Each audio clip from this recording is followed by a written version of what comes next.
Hey everyone, Dev with Crime Hive, and in this true crime video, we're talking about the murder of Ashley Biggs. Now, there's an update in this case where we've learned that Erica Stefanko, right here on the left, she was recently convicted in assisting in this murder. Now, if you're not familiar with it, I'm going to give you the context and the story that goes behind it. If you followed this story, this was back in 2012. And we originally had really only learned about this man here, Chad Cobb, who was arrested for murdering his ex right here, Ashley Biggs. But there was more to the story that police soon learned that led to the arrest of Erica. So we're going to talk about how that murder actually unfolded and get into that. So first of all, I want to show you a quick clip of the actual verdict in that. So we'll just give you some context just before we zoom back into what actually happened. I just want to play this quick clip. You can turn up the volume and you can hear better that way. Regarding count 15, the jury has found the defendant, Erica Stefanko, guilty of the offense of aggravated murder.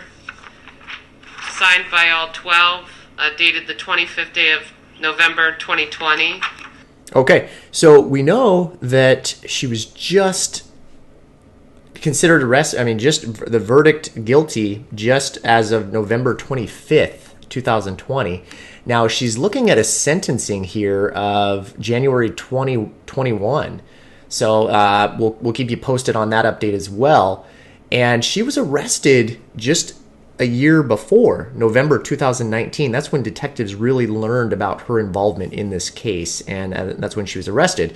So the question is, okay, maybe I didn't follow this case in 2012. What happened? Well, I'll give you a little context here before we dig into the murder here so that you guys can better understand it. In 2003, Biggs met Cobb at a roller skate rink. So again, I'll refer to these pictures here. So Biggs right here, she meets Cobb at a roller rink. They hit it off and they end up having a daughter together.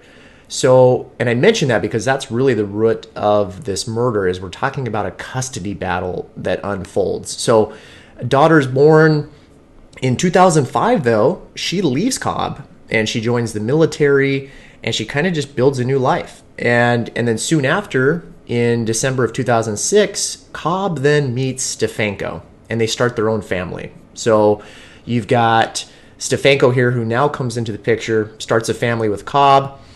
Now keep in mind, these two still have a daughter together, right? So issues start to get bigger, problems get bigger. And we learned that in 2011 that basically Ashley was awarded custody. And so this big battle ensues. And so this leads us to the fateful date of June 21st, 2012, which was the murder of Ashley Biggs. So how this unfolded, Chad had it all planned out apparently, and I'll talk about some of the evidence that we learned, the detectives learned later on as well.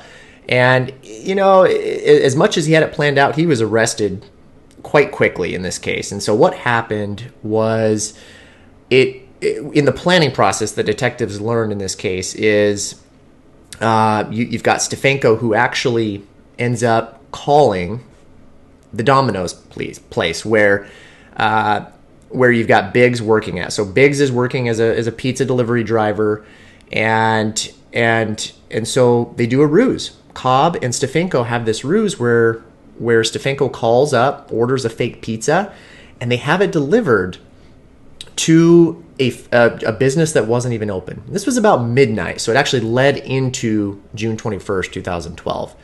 And so what we're looking at here is this business. It's just, and this is at midnight leading into, the early morning hours here. This delivery was made. So Biggs shows up to this parking lot here, and you've got Cobb. He's just waiting. He's just hiding out, wearing camouflage. He's got a taser. He has zip ties, and he's ready to commit this murder. Now what we learned from detectives is that Stefanko had driven Cobb to this location. All right, she made the delivery call. She drives Cobb to this location. And then what's eerie about this too is there's other children in the vehicle. during this time. There were 4 children in the vehicle from the previous relationships and their relationship. So there's children in there. They're, I'm not sure if they're parked off to the side or they just drop him off temporarily. But Stefanko leaves Chad to do this evil deed. And what we learn is that Chad beats Ashley Biggs, really beats her, and then strangles her with a zip tie. And this zip tie ultimately helps lead to his capture, leads to Cobb's capture. Because keep in mind, Cobb, he was the owner of a cable installation company.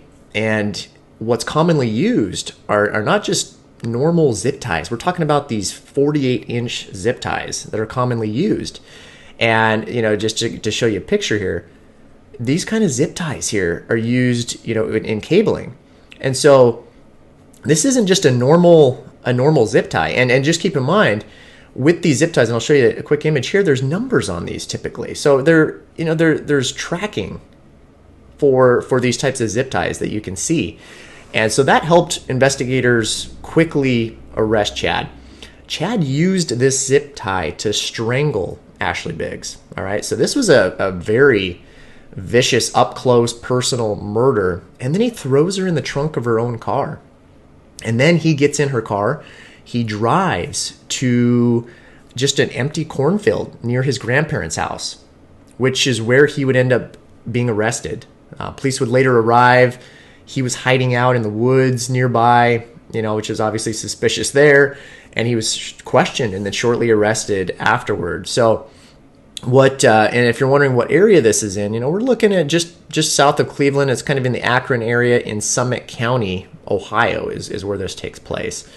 And so what we continue to learn is Chad's quickly arrested, right? And soon after, 2013, he pleads guilty to avoid the death penalty. All right. And then this is kind of where Erica, she thinks she may have gotten away with this, her involvement, right? She divorces Chad and then marries his best friend. All right. Another twist in this here. He marries Chad's best friend and then raises his own kids.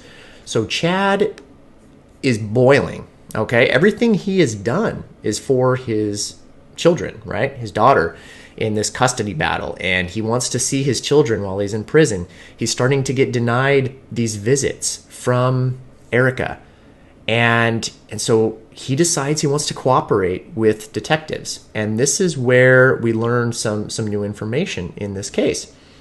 So what we learn is at the time, 2013, he's not saying anything, right? Erica is in the free.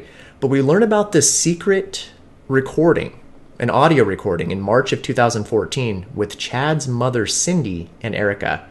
So what people believe is that Chad was kind of plotting this while he's in prison and had his own mother record this audio.